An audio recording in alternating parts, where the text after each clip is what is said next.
Hey there, it's Shauna. Welcome to your weekly astrology report for June 3rd. This week I've titled Let's Change It Up because we have a lot of mutable energy and we actually have two lunations that happen to fall in this week in mutable signs, which is about change and transition. So first thing that's happening this week is the new moon in Gemini. The quote that I've chosen for this aspect is by Marianne Williamson.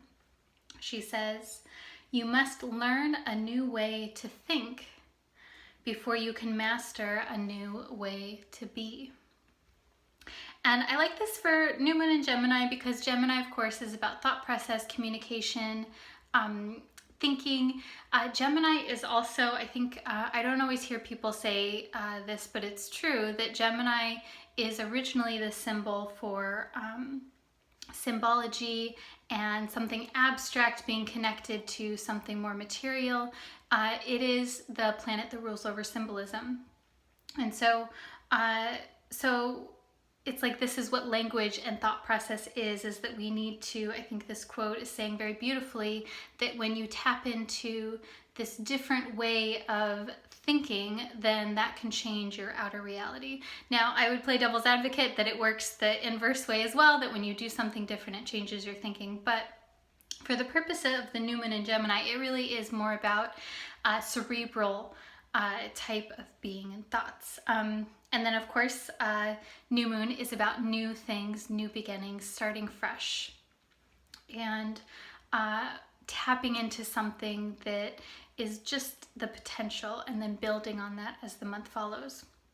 So the other aspect that's happening this week is, so Mercury, the planet that is ruled by Gemini, is moving into the sign of Cancer, and then it will sextile Uranus. And so this is really cool because, let me tell you the quote for this one. So this is by Franz Kafka, an author.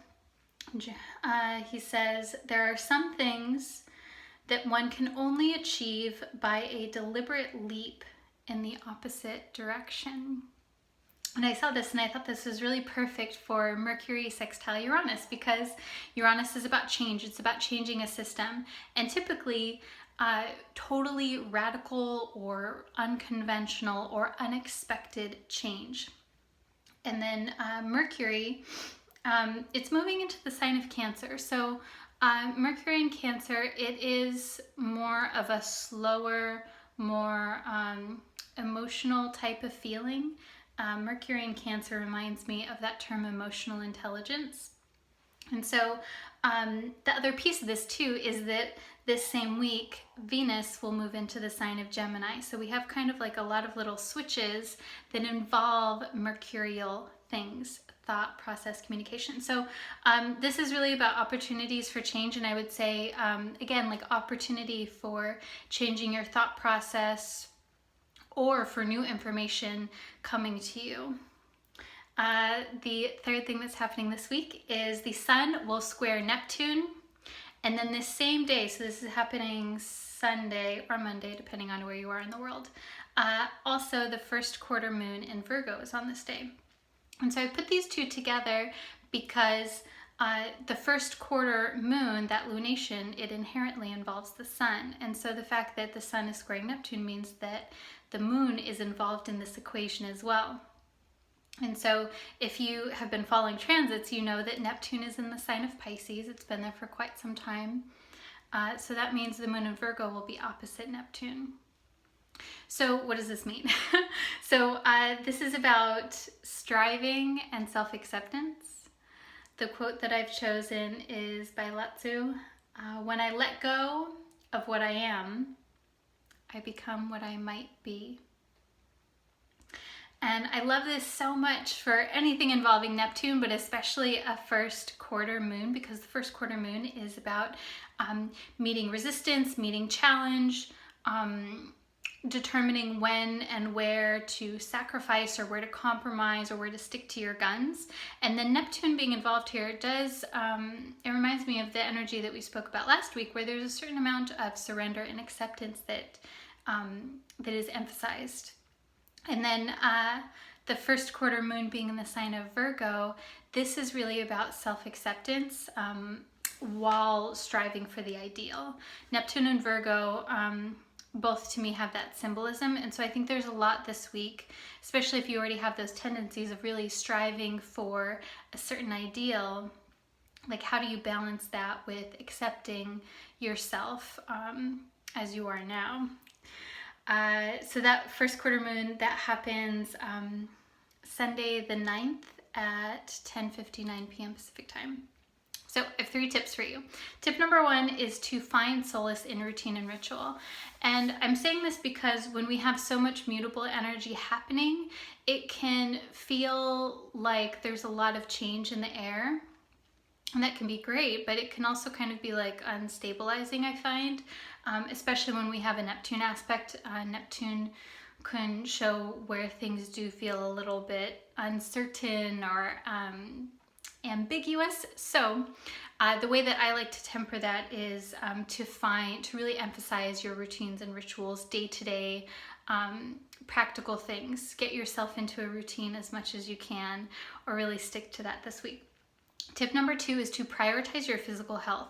And I'm saying this because Neptune. Whenever Neptune is involved, it can take on sort of like a dreamy quality, or creativity can be heightened, and Neptune is associated with changes in consciousness.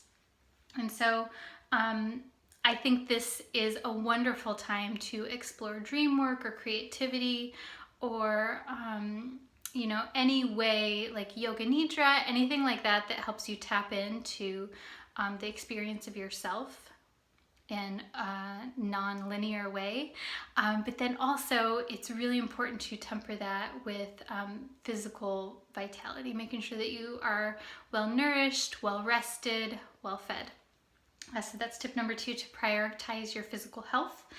Side note, that does not mean that you need to be super duper healthy and do everything a certain set way. That just means I want you to do things that help you connect with your body so that you feel good physically. It's not about like eating a certain diet or eating like healthy. Sometimes the most nourishing thing that you can do for yourself is to have a burger if you really are craving that. So tip number 3 is to remember that everything is symbolic. And I'm saying this because there's so much around mutable energy and symbolism and metaphor. And so this is always true, but I like adding this extra reminder for you this week because when you're looking at the world, like you're getting ready to make a phone call and then like a door slams or a car backfires or something like that, and it makes you pause. Like, is that a symbol? Is that a symbol for you to take a moment? Is that a symbol for you to do it? If you're contemplating something, and then like this is the to me the definition of synchronicity is when an inner experience or an inner intuition or thought is somehow linked with something that happens outside of you. And so that comes from Carl Jung. That's how he describes synchronicity. And so that may happen more this week than normal because, again, Neptune and then also so much mutable energy. All right, so that's your tips. And then I'm going to pull a card for you. And so there was it feels like there's a lot going on this week, a lot of like different little pieces. And so if you want all of the details on that, you want to know the dates and times and things, I will have show notes for that on my Patreon page, and I'll have a link below where you can find that information. And it has all the quotes and things that I've chosen for this week.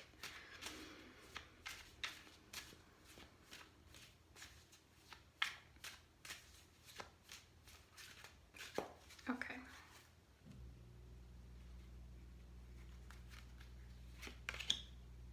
Ooh, interesting. Okay, so this card is the 5 of Cups. There we go. So this is a very interesting card. I find it's got like interesting, like at first glance, it's this person that's very solemn, very sad, and he's really sad about these cups that have tipped over. but then there are two that are upright behind him. And so what this card is really about is feeling a sense of loss and disappointment about something that has been lost or something that's been fallen away, but there are still resources there. And it's just a matter of like looking for them. And so I think this could mean, you know, looking at the resources that you have, that you need in order to move forward. It could be looking back at the past because the cups are behind him. And I think it also is a reminder to watch for where you're dwelling on things that have been lost, and you know, how much time and effort do you put on that. I think it's important to grieve loss, but this card is something where I think it's saying, you know, it's less about grief to me, and it's more about like just disappointment in general. So there are resources there, and do not get discouraged. That's the message I get from that card. I'm curious what you take away from that card, how it speaks to you. So that's your horoscope for the week. I hope you enjoyed it. I am sending you so much love and wishing you a wonderful week. Namaste.